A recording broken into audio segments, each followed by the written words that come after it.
اعوذ باللہ من الشیطان اللعین الرجیم بسم اللہ الرحمن الرحیم۔ ناظرین و سامعین السلام علیکم ورحمۃ اللہ وبرکاتہ۔ احباب ذی وقار، اسلام کے اندر شراب ویسے تو قطعی طور پر حرام کی گئی ہے، اسی طرح خنزیر بھی نجس العین قرار دیا گیا ہے۔ شراب کا پینا اور خنزیر کا کھانا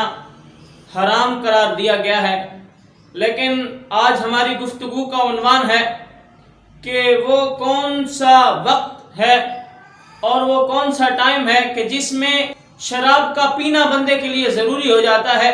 اور شراب کے نہ پینے کو حرام قرار دیا گیا ہے، اور اسی طرح وہ کون سا ٹائم ہے کہ جس میں خنزیر کا گوشت کھانا بندے کے لیے ضروری قرار دے دیا گیا ہے اور خنزیر کے گوشت کو اس ٹائم نہ کھانا بندے کے لیے حرام قرار دے دیا گیا ہے۔ تو احباب ذی وقار، اس کی صورت یہ ہے کہ اگر بندہ کسی جنگل میں ہے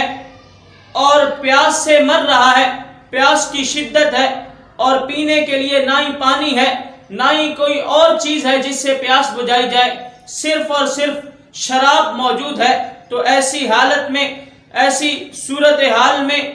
بندے کے لیے شراب کا پینا یہ ضروری ہو جاتا ہے، اتنی مقدار جس سے جان بچ سکے۔ اور اگر اس صورت میں بندے نے شراب نہ پی اور ایسے ہی مر گیا تو حرام موت مرا۔ اور اسی طرح اگر جنگل میں موجود ہے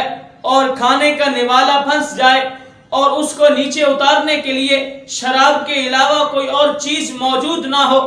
اور پتہ ہے کہ اگر نیچے نہ اتارا گیا تو دم گھٹ کر بندہ مر جائے گا، تو ایسی صورتحال میں بھی اگر بندے نے شراب نہ پی اور مر گیا تو حرام موت مرا۔ اسی طرح اگر جنگل میں بھوک سے مر رہا ہے اور کھانے کے لیے صرف اور صرف خنزیر کا گوشت موجود ہے، اس کے علاوہ کوئی چیز موجود نہیں ہے، اب اگر اس نے خنزیر کا گوشت نہ کھایا اور مر گیا تو حرام موت مرا۔ تو احباب ذی وقار، یہاں پر ہمیں یہ سمجھنا چاہیے اور یہ خیال کرنا چاہیے کہ دین اسلام کو اپنے ماننے والوں کا کتنا خیال ہے اور ہمارا اسلام ہماری جانوں کا کتنا محافظ ہے، ہمارا اسلام ہمیں کتنا تحفظ فراہم کرتا ہے کہ ایک